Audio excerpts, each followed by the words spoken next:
Hello, and thank you for joining me.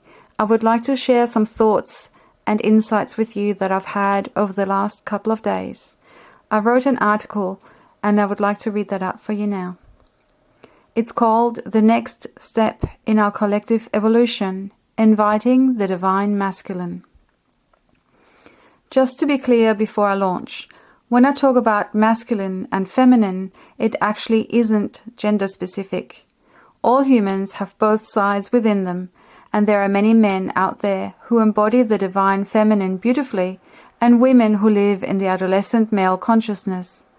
It also has nothing to do with age. I have met children and adolescents with mature consciousness and adults who live in the adolescent state. Why is this important? It is my observation that how we, as a human community, treat women is an exact reflection of how we treat our Earth. As you are no doubt aware, our Earth isn't doing so well on account of how we have treated her and all the life she nurtures in the years up until now. The world is crying out for a more balanced approach by humans, and for the Earth. The story till now. The world we live in is currently dominated by unrestrained adolescent male ego consciousness and has been for centuries, if not millennia. The hallmark of this type of consciousness is that everything revolves around me and my needs, my desires, my pleasures, my wants, and so on.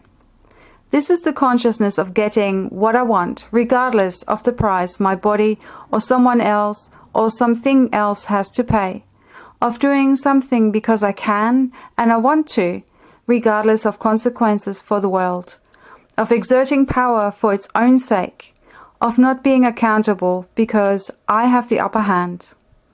It gives a sense of power and entitlement and is a state very disconnected from nature and community.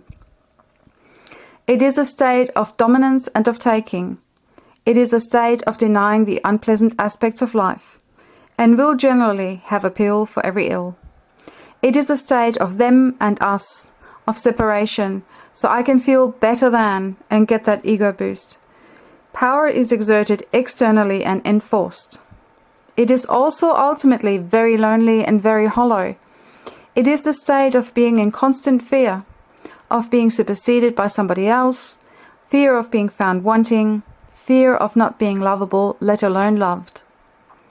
I am sure that you can identify many so-called leaders, both male and female, in politics and industry and media, who display these qualities openly.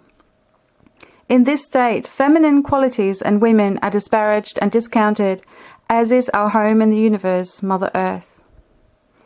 The first step for change happened a couple of generations ago, when women decided that they had had enough of being second-class citizens, of having their creativity and ideas discounted just because they came from a woman, and they started embodying masculine traits in order to carve out a piece for themselves in a man's world.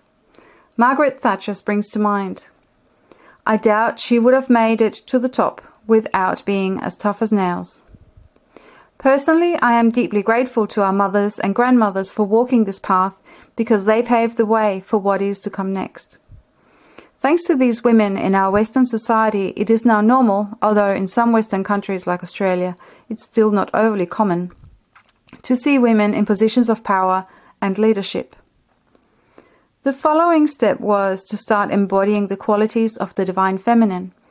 Amongst these feminine qualities are deep connection to the heart, deep connection to the earth, vulnerability, inclusiveness, creativity, community, gratitude, wisdom, discernment, compassion, receptivity, intuition, generosity, and being of service to the greater all. The state of this consciousness is one of love and of inherent, as opposed to acquired, worth. As you can see, many men embody these qualities wonderfully. Women are now able to live in a feminine way, which is generally to raise everyone up so everyone can be at their best, a space of co-creating and everyone playing to their strengths, rather than imposing in an hierarchical, top-down way. Jacinda Ardern springs to mind as I write this. Embodying the Divine Feminine does require us to accept our darkness too, however. I used to feel somewhat offended that in the Chinese yin-yang sign, the feminine was symbolized by the color black. But think about the beauty of deep, rich, cool, fertile black loam and its potential for creating and growing and nurturing life. Think of going into a cool cave after having been out in the blinding sunlight. Think of how much more joy and gratitude you can embody after you've gone through the darkness of grief. Think about a beautiful night's sleep, or of a winter of deep rest and recuperation and creativity unfolding in the depths of our beingness that can then be brought forward into the light. Think of the nurturing darkness in the womb as a new human being is in the process of being created. It is a state of having a nurturing and reciprocal relationship with Mother Earth and also with our bodies. In this state, we respect our body's innate intelligence and understand that symptoms are our body's way of communicating a need to us.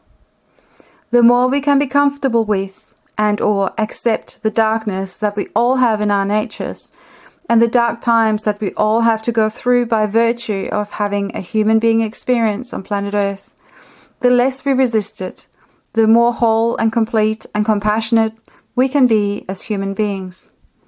It's a lot like breathing. It only works if you breathe in and out. In this state, power is internal and intrinsic and does not need enforcing, because the community is equitable and individuals valued for what unique gifts they each bring to the table, and everyone's needs are considered. To me, it is very much a space of beingness and of creativity. One notable difference for women in those two states is that in the adolescent male consciousness, we resist our own femininity by stopping or trying to control our menstrual cycles and make birth a technological event, whereas when embodying the Divine Feminine, we tend to celebrate our cycles and the different emotions and ways of being that they offer, and make birth a spiritual and empowering and transcendent event. Not all societies or humans are currently embodying this state. And yes, I have been known to formulate the odd understatement. And even so, it is time to take the next step. Inviting the Divine Masculine into our beings and into our world. And remember that both men and women have this aspect. Among these masculine qualities are deep connection to the earth and to the heart, vulnerability, inclusiveness, creativity, community, gratitude, wisdom, discernment, compassion, receptivity, intuition, generosity, and being of service to the greater all. It is a state of love and inherent worth. Yes, they are exactly the same qualities as those are listed under the feminine traits. And yet, if you feel into them, you can probably tell that they have a slightly different flavor. To me, the Divine Masculine springs from the beingness of the feminine. The masculine is a part that takes the creative ideas incubated in the darkness and brings them into the reality of the light. It is the doingness that flows from the beingness, as opposed to the doingness for its own sake, which is what we have been used to so far.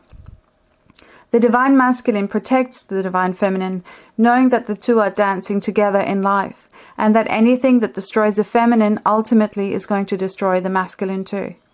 The doingness serves the greater purpose that the beingness feels drawn to. The Divine Feminine offers boundaries and direction, passion and purpose to the Divine Masculine. The Divine Masculine holds space for the Divine Feminine so that she can do her internal processing in safety and peace. The Divine Masculine knows about giving and receiving rather than taking. The Divine Masculine lives in reverence for life. Only when we embody both can the world be healed. How do we get there? By feeling our hearts is the short and complete answer. In one of his books, Neale Donald Walsch gives this guiding question we can ask our hearts before each decision, big or small, that we have to make. What would love do?